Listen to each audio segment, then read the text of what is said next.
Nem tudo que você se lembra é exatamente aquilo que aconteceu. Você sabia que a sua memória te entrega um compilado de informações que nem sempre corresponde à realidade? Aquelas memórias que a gente tem das coisas que a gente viveu vão se movendo com o tempo e vão se alterando. Se você tivesse filmado uma realidade e fosse ver um tempo depois, você ia ver que sua memória é falsa. Tente se recordar de um fato importante, um lugar que você teve, um casamento, uma coisa assim, que pessoas estavam lá, que roupa elas estavam, o que aconteceu. E você sabe que se você for ver um filme desse casamento, você fala, ué, a pessoa estava lá, eu não lembrava dela. E a fulana eu achei que estava lá, mas na verdade ela não estava. Engraçado, eu estou vendo o filme aqui do casamento e não está. E a roupa, eu achava que era diferente, né? Engraçado, olha só, essa luz aqui era verde, né? Na minha lembrança a luz era vermelha. Por que a nossa memória não é exata? Porque ela é influenciável por informações, da maneira que a informação chega e da maneira que a informação é mantida através do tempo.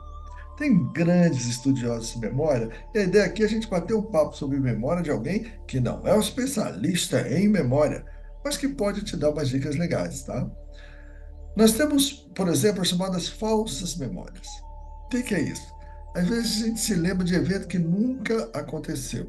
Ou, que é mais frequente, a gente se lembra de uma forma muito diferente do que ocorreu.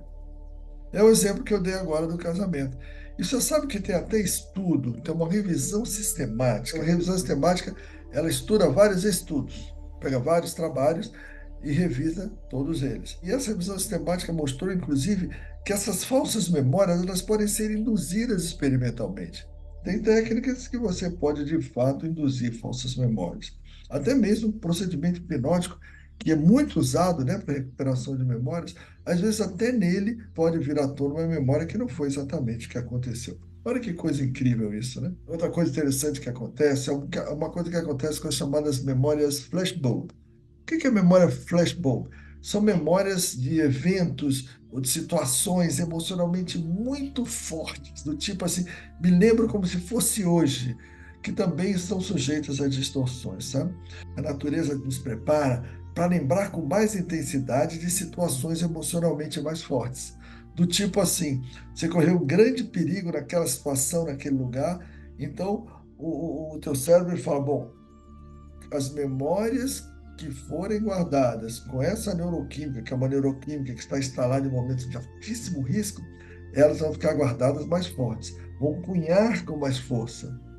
E isso é interessante, você às vezes lembra de detalhes de um acidente, de um momento crítico aí, de muito tempo atrás, com detalhamento impressionante em relação às demais memórias. Mas o que é incrível é que até mesmo as memórias flashbulb estão sujeitas a distorções. Tem um livro interessante que revisa 40 anos de pesquisa de memórias flashbulb, como as memórias flashbulb podem ser distorcidas, é uma coisa que surpreendeu muita gente. Mas até essas memórias fortíssimas podem ser distorcidas também. E um outro troço muito legal, sabe o que é? É que existem os efeitos da desinformação. Hoje fala-se muito fake news, né? Desinformação. Então, quando você produz falsas informações sobre um evento, essas informações são agregadas à sua memória. E depois são difíceis de tirar, mesmo depois da informação ter sido corrigida. Então eu falo, olha, essa pessoa fez isso de errado. Você vê lá numa rede social, numa TV, e depois de um tempo, um amigo seu te conta isso, e depois de um tempo você descobre que, ó, parece que aquilo que eu te mandei não era exatamente daquele jeito. Acho que essa pessoa não fez bem aquilo daquele jeito que eu te falei, não. Mesmo assim, você ainda fica com uma memória que qualifica aquela pessoa como um mau elemento. Olha que coisa estranha, né? Mesmo corrigindo a informação, o efeito da desinformação no momento que foi cunhada ali a memória original ainda persiste, ainda pode fazer com que você tenha um registro inadequado. Isso é uma coisa incrível, né? Incrível. Tem alguns artigos, se você quiser algum artigo em português, tem uma reflexão histórica sobre estudos de falsa memória. de Oliveira e Colaboradores, e tem vários outros, é só você, hoje em dia no Google, né, você vai no site do Google, ChatGPT, você obtém bastante coisa sobre isso, já tem coisa escrita em português também, apesar de que os maiores estudos estão na língua inglesa. O que que é a importância disso? É que as memórias, elas acabam configurando o que eu chamo de eu biográfico pensante. Aquele ser que você pensa que é você, ele é construído a partir do passado. Olha que interessante. As memórias, elas estão sujeitas a distorções. E as coisas que te falaram sobre você, não foi você que deduziu. Antes do Joãozinho perguntar o que era Deus, alguém chegou e falou para ele: Ó, Joãozinho, Deus é isso. Antes do Joãozinho perguntar assim, o que é correto, o que é honesto, alguém já chegou para ele e falou: olha, honesto é isso. Uma série de informações são colocadas para nós, a maioria delas com ótima intenção, com muito boa intenção, inclusive informações sobre você.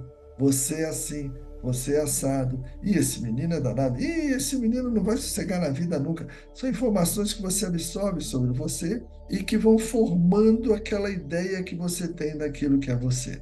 Então, quando você chega na vida adulta aí, quando você chega na adolescência, você está cheio de memórias que podem estar distorcidas e coisas que falaram sobre você. Então, isso forma o eu biográfico pensante. É o que eu digo que é o conceito ocidental de ego, para não confundir quando se diz que há uma morte do ego na meditação. Eu explico num texto meu, vou deixar o link aqui, porque é uma confusão do ego ocidental com o oriental. Ele é formado através de memória, mas se tudo que falaram para mim sobre mim não fui eu que deduzi, se as memórias podem ser falsas, talvez os conceitos que eu tenha sobre mim sejam falsos também. E é isso que a gente precisa pensar.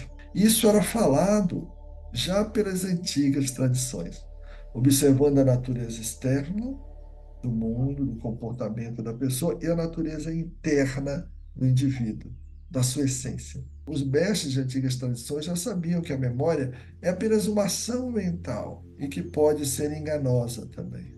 E diziam que o passado é apenas uma memória. É apenas memória.